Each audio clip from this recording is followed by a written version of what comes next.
Okay, so today I'm going to be talking about diet apps for my final project. The two that I used were MyFitnessPal by Under Armour and Lose It. Not sure who the developer is, but you know, both were good. I felt like they were good tools if used properly and if used attentively. In my experience, I didn't really care for it because I've taught myself how to eat pretty intuitively. I have used diet apps in the past. The one I actually used was the health app on my own iPhone, and for that I literally would track calories. I would just do the math when I made food because I had a food scale, and I would just measure things out, and I would only track protein because like I was eating complex carbs and healthy fats. So it was just protein was the one that I was tracking because I trusted myself as far as the amount of carbohydrates and fats that I was consuming. So background aside, I want to get into my actual experience. So towards the end of break, January, I think the period that I tracked from or during was January 8th to January 13th. And this was kind of like while I was transitioning back to school, was when I was doing this. And it was interesting because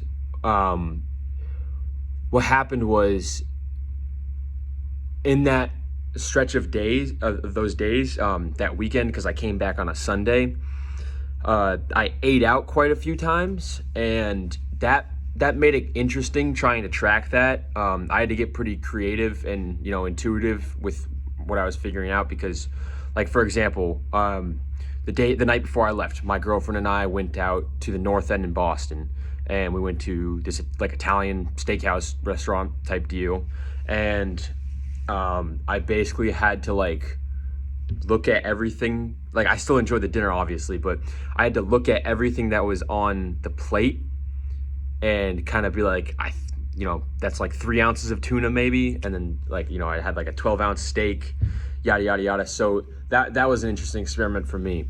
Okay, so to actually get into some specifics here, I have a lot of notes. So as far as MyFitnessPal Pros, the interface is great. There's a lot of really good features that I like. Great graphic design, easy to use, like a 14-year-old or a 70-year-old should be able to use it, as permitted that they know how to use an iPhone. It's geared towards a large audience. The exercise feature, you can add cardio, you can add weightlifting, you can add swimming, you can add biking, all sorts of stuff. And it's like an all-encompassing fitness kind of app, right? So you're tracking your nutrition, you can track your water intake, you can track your macronutrients, you can track your exercise, like all that stuff. They got graphs, all sorts of like progression tools, and the diary aspect of that was very good too. Compared to Lose It, the exercise feature was much better. I thought Lose It, I didn't have an exercise feature, so yeah, Lose It is just like a dietary app. MyFitnessPal also tracks your steps, so it takes the data from your iPhone and it basically like subtracts the calories from your daily intake.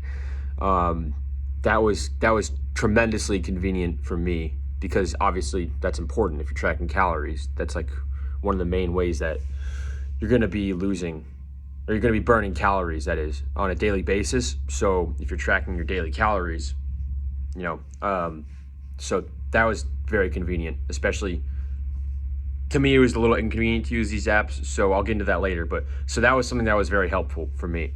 Another thing is the meal save feature for MyFitnessPal. That was very good.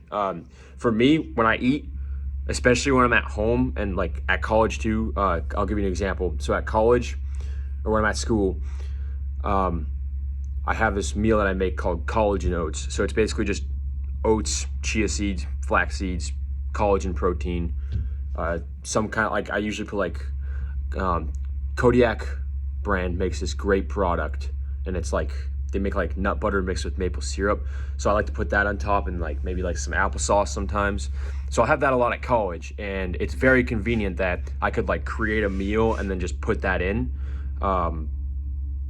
So I really like that feature quite a bit. And when I'm at home too, I make like a lot of just like virtually the same dishes, same measurements, like a cup of rice, 8 ounces of chicken, a cup of spinach, like something like that is good because I can just save that. I know that I like it, and then I can put it in later. Lose It didn't have that. So that's what's good about MyFitnessPal. So to get into the cons of MyFitnessPal, a lot of the faults fall more into like general diet app faults, and I'll get to that later as well. And the main thing with MyFitnessPal was the cost, though. So it's $19.99 a month for the premium version. And in my experience, I have used MyFitnessPal very briefly in the past, and the free version's pretty bad, pretty barren, especially in comparison to the premium version. So $19.99 a month is, to me, pretty hefty to pay for something like that. But if somebody really doesn't know how to eat intuitively, then I think that's a decent price point. But to me, that's pretty expensive. And Lose It is pretty good for a free app. And this is my next point. So the Lose It free version is much better than the MyFitnessPal free version. And even though MyFitnessPal is a more all-encompassing app, I felt like the freedom with the Lose It free version, because I had to sign up for a trial. I had to put in my credit card information for MyFitnessPal. The Lose It free version just felt, I felt like I had more freedom with what I could do. It was closer to what I imagined the premium version is probably like. So yeah, I think Lose It had that going for it. Its free version is pretty good. As well, in Lose It too, it has visual aids. So MyFitnessPal, part of the graphic design is it's like a little bleak, honestly, and there's not really many visual aids. Like the overall interface is very good, but the actual visual aids from Lose It by comparison were actually helpful to me to be able to scroll through, and obviously you can read and see what you can read what you've eaten, but just getting a quick little picture too on that left side is useful. That was useful to me, the way I learn and the way I retain information. So some cons of Lose It though, and I already contrasted this with MyFitnessPal a little bit, but Lose It is very geared toward toward losing weight. So by comparison with MyFitnessPal, like I said, MyFitnessPal is very all-encompassing. Lose It is basically just for people to lose weight, like people who are, I think it's geared more toward people who are overweight, to be honest, but just people who are trying to lose weight. That's flat out the purpose of the app. So to me, I was just trying to maintain, and it was kind of like pushing hey, it would send me notifications and stuff like, hey, you gotta do this, and it definitely pushes the losing weight agenda a lot, and to somebody like me, that's quite frankly not helpful. And MyFitnessPal, I think, could reach a larger audience because of that. And yeah, I already covered this. The MyFitnessPal interface is better than Lose It by far. More options, just more nuance to it. The meal save feature, the track or the step tracking, all that jazz that comes with $20 a month. Okay, and then so after comparing and contrasting the two, I want to get into the pros and cons of both apps and just diet apps as a whole, because I actually have a decent amount to say about this. So pros and cons.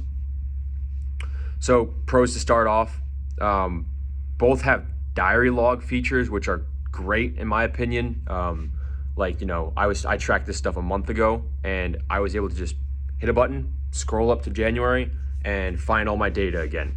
That is really good for long-term tracking of macronutrients and calories. So I was a big fan of that aspect. And another pro of diet apps overall is that they can teach intuitive eating. So like I said, with the health app, just like the Apple Health app that I used when I was a senior in high school, that is a good way for people to learn how to quantify food on a day-to-day basis. And this gets into another point later about an unhealthy relationship with food.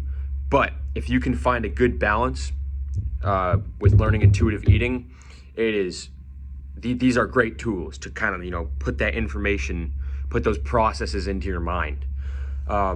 So like diet apps are good. If people want to promote their health, they can be good in many ways.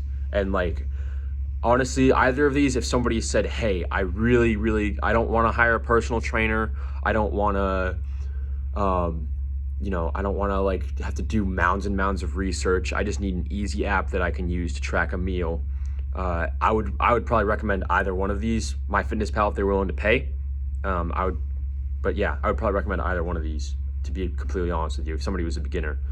So again, some of the cons of diet apps, and this is something I thought about quite a bit, because I do have some quarrels with the overall concepts of diet apps and then actually what both of these apps do. So the biggest thing with diet apps is that they can create an unhealthy relationship with food. And what I mean by that is, and I'll give an example. My girlfriend was a longtime user of MyFitnessPal because she was trying to lose weight for a period of time. And she said that it just ruined her relationship with food. Like, she would have a meal or like, just like a whole food item, and she would look at it and she wouldn't look at that as an apple. She would look at it as 100 calories, or she wouldn't look at chicken tikka masala as chicken tikka masala. She looked at the chicken, the rice, and the sauce as like 1,000 calories, So that can create a very unhealthy relationship with food, and I have experienced that myself as well, for sure. At this point, my relationship with food is very healthy, but in the past, using the diet app that I mentioned did cause some, psychological, cognitive issues with me regarding food. So that's a very real thing that a lot of people experience with these, to my knowledge. My next point is that diet apps, just for someone like me, aren't useful, right? Like, quite frankly, I don't feel the need to use a diet app, and when I had to use these two apps, it was a pretty big inconvenience to me. But for the sake of, science and knowledge, I really did take something away from it. So, I have that going for me. But, for somebody like me, where I've already kind of taught myself a lot of these skills that the apps teach, or, get people used to, it wasn't necessary. So, that's another valid criticism, I think. Another thing I would say is stick to one of these diet apps. Using two, I hated it. Like, I went on MyFitnessPal first and I would log all my stuff, and then I just didn't want to go over to lose it and like log stuff, especially when I was like at work or something. I'd be at work and I'd sit down and I'd have like a bagel dipped in hummus, something like that. I'd log it on MyFitnessPal, but then I had to get back to work and I didn't want to have to transfer the data over to lose it, and I'd have to go back later on. So to somebody who's using these, I'd recommend just sticking to one. And yeah, I just touched on this, but it can be difficult for busy people, and by the same token, it can be useful for busy people too, who don't want to maybe just like keep the stuff out by hand. It's a good way to concentrate that information, but the actual process of maintaining this data can be difficult for somebody who has to eat a meal and then like go somewhere right away. Like somebody who has to sit down, eat breakfast, hop on the bus, go to work, and then go to lunch. They have a 30-minute break. They eat their salad, and they want to like watch YouTube during their break, and then 30 minutes is up, and like, oh, dang it, didn't log MyFitnessPal. I'm gonna have to go back later. That's a big inconvenience that I think is pretty realistic. So yeah. Overall, my experience, for the sake of learning, was great. I really feel like I have a better idea of diet apps now. The health app for Apple isn't built like these two. It's kind of just like you log the stuff manually, like I said.